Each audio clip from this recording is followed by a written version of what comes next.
Good afternoon. Today is Monday, September 29th, and if you didn't know, us Americans are about 30 minutes away from another government shutdown. All right, so that is a bit of an over exaggeration. We really have less than 48 hours. Less than 48 hours away from us facing a possible government shutdown over what you may ask? Federal funding. It's always about our money. They're arguing about who gets to spend what. I'm going to do my best to keep this explanation as short and simple as possible. Okay, so for the Affordable Care Act, right, there were enhancements that were introduced by the Democrats in 2021, right? These enhancements were tax credits, and these tax credits are set to expire at the end of this year. Now, see, the Republicans, they want a new income limit, right? So they want new income limits on who receives government funded aid. And they state that these kind of conversations about extensions, remember the Democrats are asking for an extension. These kind of conversations on extension should only take place after the Republicans are successful in getting this stopgap bill passed, which would keep the government funding right through November, through late November. So Republicans want to pass a 7-week stopgap bill, right, before cutting any deals. But the Democrats are stating that they need billions in healthcare funding before they sign a fuck thing.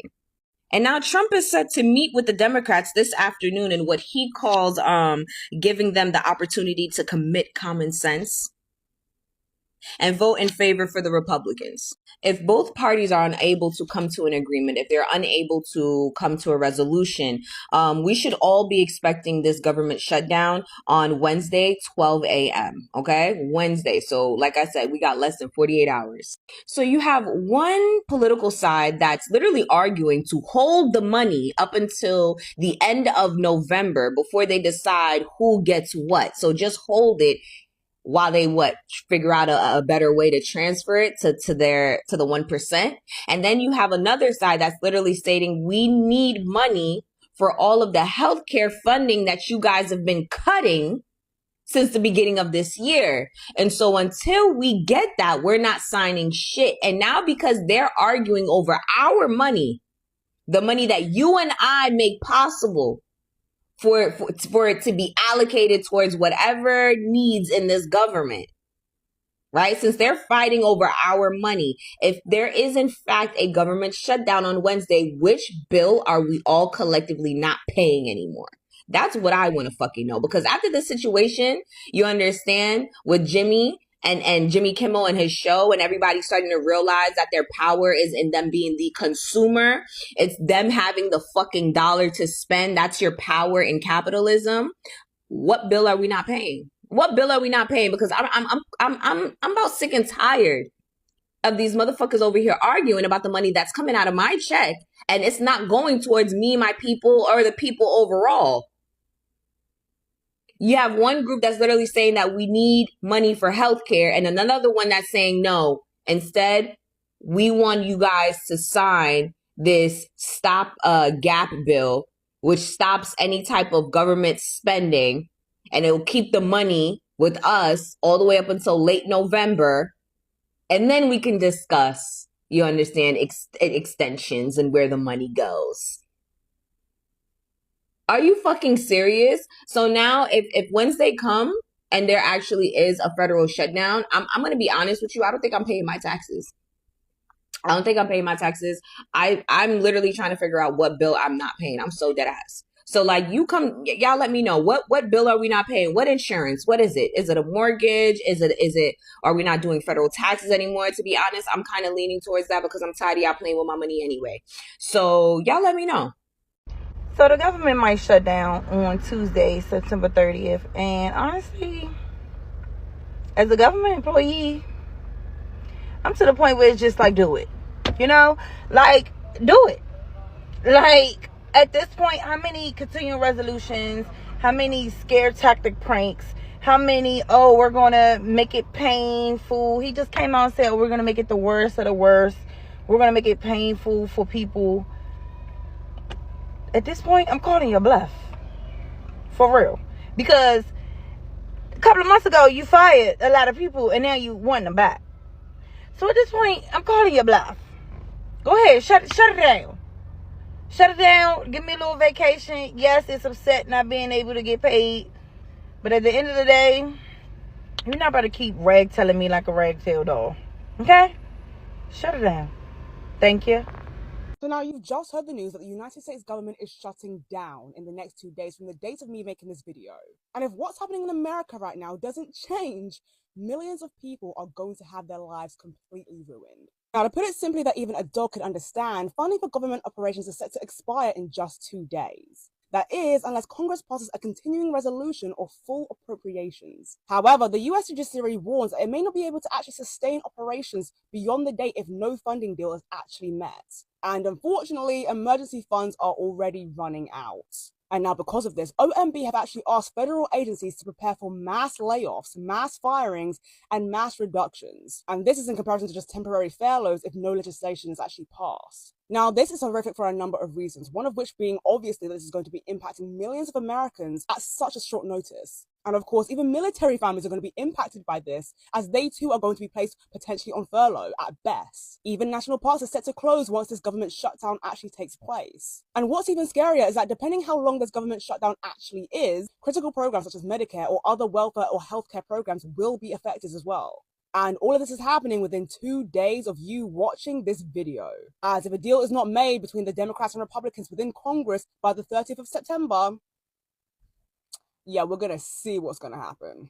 Okay, so I'm struggling to understand something. As you guys know, I've been critical of Democratic leadership, and I've said you guys should have spent the last 3 months reminding everybody that you don't have any control over government. You don't have the House, you don't have the Senate, you don't have the presidency. Therefore, you bear no responsibility if the government shuts down, period. The Republicans wanted total control. They have total control. So it's not on you guys, Democrats. You could just simply say, if you need our help, we're here, but it's on you. Now, Donald Trump has threatened that if the government shuts down, he's going to sabotage government, he's going to fire everybody, he's going to whatever. And nobody wants that. But why is it that Democrats are not out there, the leaders are not out there saying, okay, if you want to sabotage your government, I mean, that's pretty reckless, but you're the president in a shutdown. If that's really what you want to do, you want to sabotage the U.S. government because you're throwing a fit, because you have all the power, but you can't get your Republicans together? Okay. I mean, we don't want that. This is what the Democrats should be. We don't want it, but that's your choice. Instead, they're running around like chickens with their head cut off, scared that Donald Trump will do this. Like, I get it. We don't want him to do it, but it's his government. It's his responsibility. And if he sabotages it, he's going to look like a complete idiot and terrible. I don't understand it. Anyway, I've been through 100 of these, and all I know is that when the government shuts down, it's all about who takes the blame.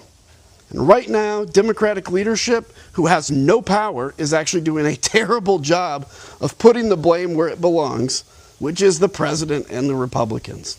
I don't know. Seems obvious to me.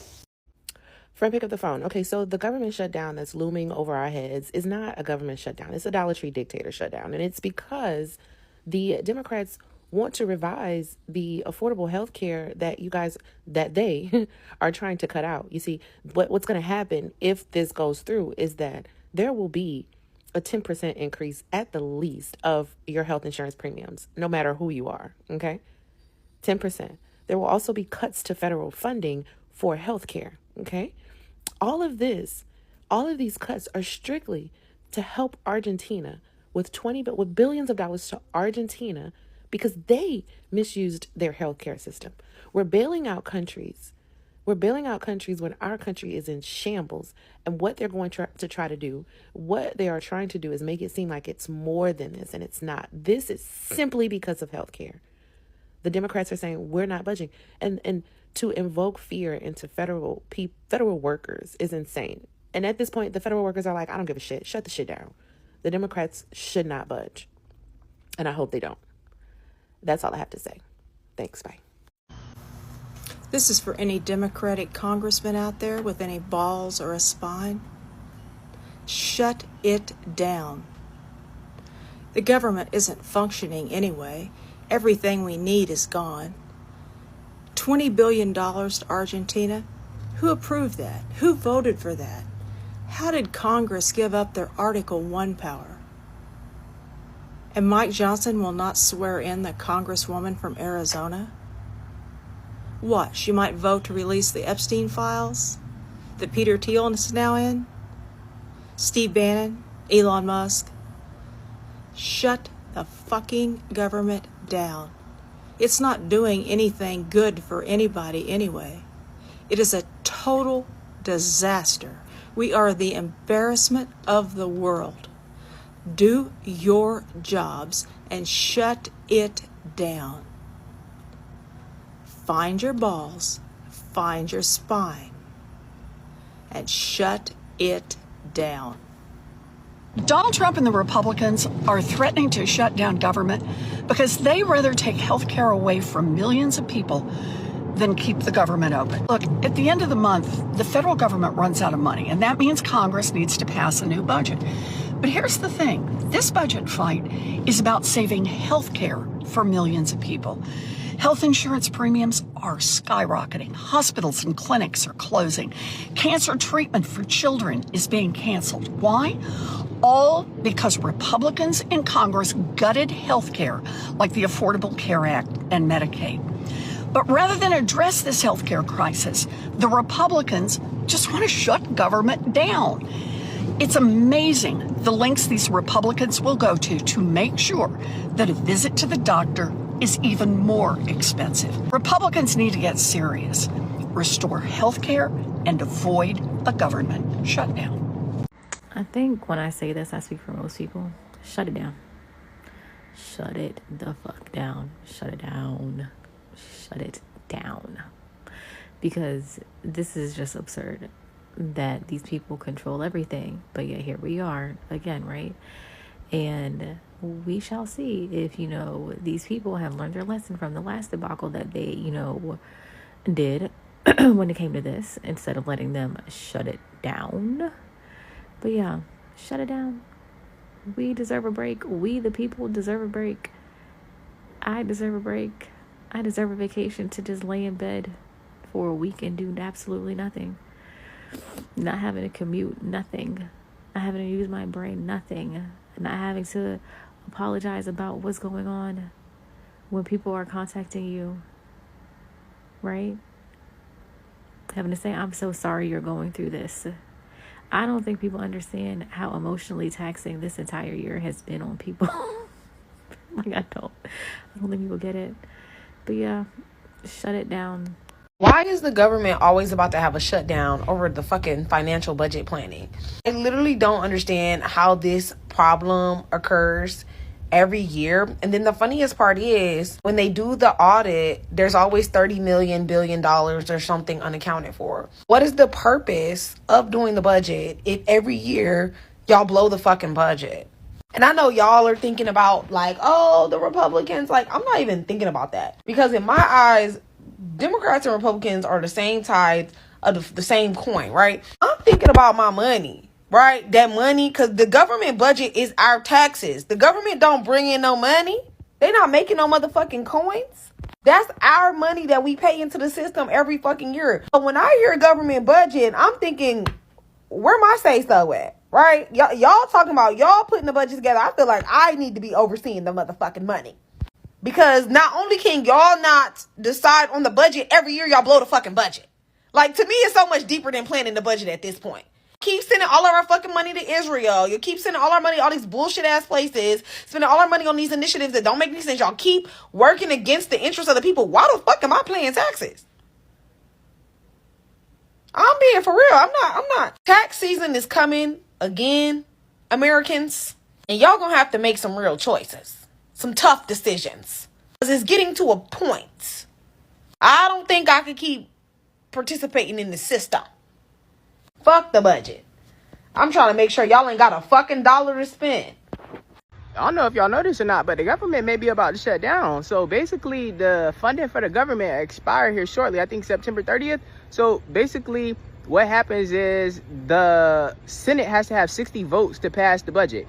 there's not 60 Republicans. So that means some Democrats have to vote for this budget. The Democrats basically said, like what we gonna get for our vote? We not just giving y'all our vote just because. Like, we got to negotiate, which is typical of the process because, you know, you have to negotiate to get these people vote.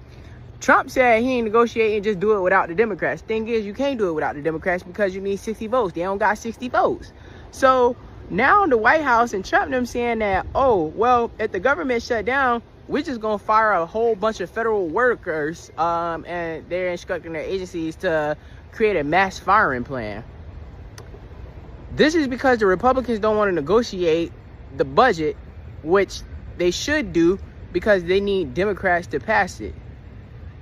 Yeah, and the reason that the government always is about to shut down is because instead of creating a budget and doing the appropriation process like they're supposed to, they just keep on doing continual resolutions, which is basically just kicking it down the road. So what the Trump administration is doing right now with this shutdown threat isn't really about a budget. It's about control. And once you understand the psychology behind it, you can see exactly how they're trying to play the American people. Now, normally, right, when the government shuts down, workers are furloughed. They take a pause and then they come back once the shutdown ends. But this time, Trump's team is saying, no, no, no. Permanent firings. That's not a plan to save money. That's intimidation. It's a fear tactic because when people are scared of losing their jobs, they're less likely to speak up. They're less likely to push back. They're less likely to resist. That's how you control a workforce without passing a single law. Now, pay attention to this part. The Office of Management and Budget told agencies to cut jobs that don't, quote, align with Trump's agenda. That has nothing to do with whether the jobs actually helps Americans. It's about whether it benefits him. That's authoritarian psychology 101. It's saying your survival depends on the loyalty to one man instead of service to the country. And here's the bigger game. By threatening whole programs like education and healthcare and housing, even scientific research, Trump positions himself as the one who decides if you get to eat, if you get to keep your healthcare, if your kids get an education. Psychologists call this learned helplessness. When people start to feel like they have no power to change things, they stop trying. They stop fighting back. And that's exactly what leaders like this want. At the same time, he's still shouting, America first. But think about it. If you're cutting education for kids, healthcare for families, housing support for struggling communities, that is not America's first. That is Trump first. That's gaslighting. That's saying one thing while doing the opposite and hoping you're too confused to call it out. And at the heart of all of this is a narcissist playbook. Create a crisis, break the system, scare the people, and claim you're the only one who can fix it. It's chaos by design. And the cost doesn't fall on him or his billionaire friends. It falls on you, your job, your family, and your future. So here's the real lesson. Don't just watch the politics, watch the psychology. Every move is designed to make you afraid, to make you dependent, and to make you quiet. But once you see the pattern, you can't unsee it. And once you see it, you can call it what it is. Because at the end of the day, folks, if the president is willing to sacrifice your paycheck, your health care, and your child's education just to protect his own power, we have to ask ourselves, how much longer are we going to sit quiet and let fear control us? By holding jobs and health care and housing programs hostage, Trump positions himself like the provider, like the father figure who decides if you eat, if you have health care, if you keep a roof over your head. So the government's going to shut down on October 1st because the Republicans need 7 Democrats to vote to pass the budget bill, and they refuse. So this is all the Democrats' fault. Wait a sec. Do you want to pay $7,000 more for your insurance a year? No, of course not. Oh, cool. So we agree that we do not want the Democrats to vote for this budget bill. Wait, what? Yeah, see, the reason the Democrats don't want to pass this bill is that it just extends funding and does nothing to fix anything. This big, beautiful bill is going to destroy healthcare access. So they're holding strong to restore those healthcare cuts. Not what Fox News said. Oh, not done yet. The Democrats even tried to meet with Trump to talk about it, and then he canceled the meeting. So tell me again, who's blocking progress? Probably just the art of the deal. I mean, do you want 15 million Americans to lose insurance? Like over 300 rural hospitals to close? 500,000 healthcare workers to lose their job? No. Not to mention everything that happens when the government shuts down. I mean, I don't know. I think we need food inspections. Republicans just want to save this country money. Yeah, the last shutdown cost us $11 billion. So now that you understand that, do you think maybe you could call your reps and tell them to give back the health care they stole from us? Oh, it feels so good. I know. We call that embracing reality. Welcome back. We all have to get behind the Democrats calling for a shutdown. And Trump supporters, I am talking to you too. We need the Affordable Care Act subsidies to become permanent. And over 50 conservative groups are urging Trump to let them expire. And let me tell you, this is one example of the math. A couple who are 55 years old, collectively bringing in $85,000 a year, currently pay, on average, in healthcare premiums, $7,500 a year. If these Affordable Care Act subsidies expire, their premium, are you listening to me, Trump supporters? Their premium jumps to $24,000 a year. So while the billionaire class continues to become ungodly wealthy under this administration, private healthcare insurers and all of their executives are going to make a shit ton of money because they'll get to charge you another $17,000 a year. Just a couple making $85,000 a year. A lot of us don't make that much. Who can afford to have 25% of their income go to healthcare premiums? We're just going to become uninsured. No one's going to be able to afford that. Are you ready for this, Trump supporters? Instead of owning the libs, can we not all get together and agree this is really, really, really bad and it's okay to jump sides one issue at a time? Can you do that to save yourselves? Please. Welcome back. Welcome to Global Justice Video. My name is Blessing, right? You watched all of those videos and you see America is going to be shut down on the 1st of October. I feel so bad for them anyways, but I don't know if it's for the best for you all. I wish you the best, but how come I saw MAGA? MAGA people are crying. They are crying everywhere. No, they're all complaining and all of that. I feel the shutdown might be for the best. It might actually be for the worst because a lot of people are predicting that it's all about money. They want to take some money, want to send some, send to Australia, some. It's a whole lot. But the thing is, America shutting down, I believe it's going to affect, no matter how, it's going to affect, no matter how little it is. A lot of people will not be going to work, right? And some people might likely lose their jobs as well. So it's kind of trickish, right? But then it is what it is. It is what it is. What do you think? Do you like the fact that he's shutting down to do some kind of work or whatever, or to make some kind of money or whatever? I want to see it in the comments, okay? Do not forget to always subscribe, like, share this video, and always turn on your notification because the next one is going to be a bomb. You don't want to miss it. Thank you so much and have a great day. Bye.